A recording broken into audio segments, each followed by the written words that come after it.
ஓம் கணபதியே நமக, ஓம் மிருகப்பெருமானே நமக, ஓம் ராகு கேது பகவானே நமக. வணக்கங்க. நான் சென்னை சேத்துப்பட்டிலேருந்து ஸ்ரீ அகோரி நாமசெல்வம் பாபா குருஜி சாமியார் பேசுகிறேங்க. ரொம்ப முக்கியமான தகவல் சொல்கிறேங்க.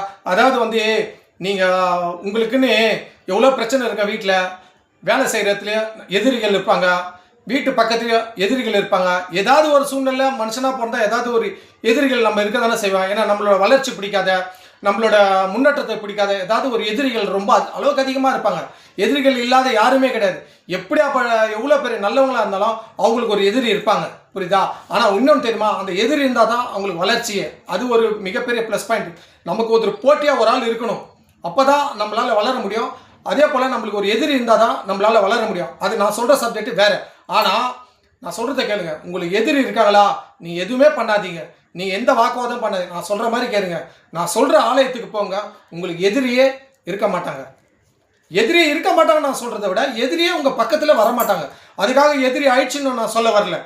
எதிரி உங்களை பார்த்தாலே கம்முன்னு போயிடுவாங்க. அந்த எதிரி உங்ககிட்ட சரணடைவாங்க. நான் சொல்கிற ஆலயத்துக்கு போங்க, நான் சொல்கிற தெய்வத்தை நீங்கள் வணங்க. நான் சொல்கிற எதிரிக்காகவே வதம் செஞ்சவர் தான் நரசிம்மர். நரசிம்மரை நீங்கள் வணங்குங்க.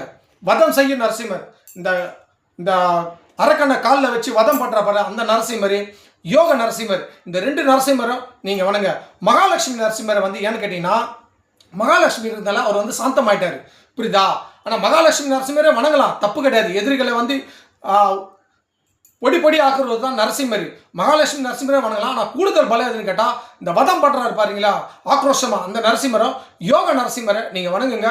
உங்ககிட்ட எதிரியே வரமாட்டாங்க. எதிரிகளை நம்ம கிட்டவே வராத அளவுக்கு பண்ணுற ஒரே தெய்வம் எதுன்னு கேட்டால் நரசிம்மர். நரசிம்மர் சோழிங்கர் யோக நரசிம்மர் கோயிலுக்கு போங்க. பக்கத்தில் இருக்கிற நரசிம்மர் கோயிலுக்கெல்லாம் நீங்கள் போனீங்கன்னா உங்களுக்கு எதிரிகளே உங்ககிட்ட வரமாட்டாங்க. அப்படியே வந்தாலும் அவங்க உங்களுக்கு சரணடைஞ்சிருவாங்க. ரொம்ப ரொம்ப முக்கியமானதுங்க தெய்வம். எதிரிகள் நம்மளுக்கு தொல்லை இருக்குதா, எதிரிகள் நம்ம கூட வரக்கூடாதா, எதிரிகளால் நம்மளுக்கு ஏதாவது ஒரு வகையில் நம்மளுக்கு மன உளைச்சல் இருக்குதா, நான் சொல்கிறது கேளுங்க. நரசிம்மரோட ஆலயத்தை வணங்க. அதே போல் வீட்டில் நரசிம்மரை வணங்குங்க. நரசிம்மர் சின்ன படத்தை வச்சு அவர் விளக்கு போட்டு நீங்கள் வணங்குங்க. வீட்டிலே வச்சு வணங்கினா கூட போதும். நரசிம்மரா எனக்கு இந்த மாதிரிலாம் ரொம்ப தொல்லை கொடுக்குறாரு, என்ன அவர்கிட்ட வராமல் இருந்தால் எனக்கு அது போதும், அவரை நீ பார்த்துக்கப்பான்னு சொல்லி அந்த எதிரிகள் உங்ககிட்ட வரவே மாட்டாங்க. ஏன்னா எதிரிகளுக்காகவே தோன்றுவித்தவர் தான் நரசிம்மர், புரியுதுங்களா?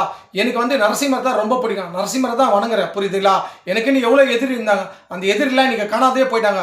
அப்படியே அந்த எதிரி இருந்தாலும் என்கிட்ட நல்லா பேசுனாங்க. இதுக்கு காரணம் நரசிம்மர் தான். ஆகையால் எல்லாருமே நரசிம்மரை வணங்குங்க. நரசிம்மரோட ஆசீர்வாதத்தை பெறுங்க. நரசிம்மர் கோயிலுக்கு போங்க, எதிரிகளே இருக்க மாட்டாங்க. அப்படி இல்லையா அவங்களால ஆலயத்தை செல்ல முடியாது, வீட்டிலே நரசிம்மரோட வழிபாடு பண்ணுங்க. ரொம்ப ரொம்ப சிறப்பு வழிபாடுங்க. அதுக்காக தான் இந்த வீடியோ போட்டுருங்க. அடுத்த வீடியோ சந்திக்கலாங்க. வணக்கங்க.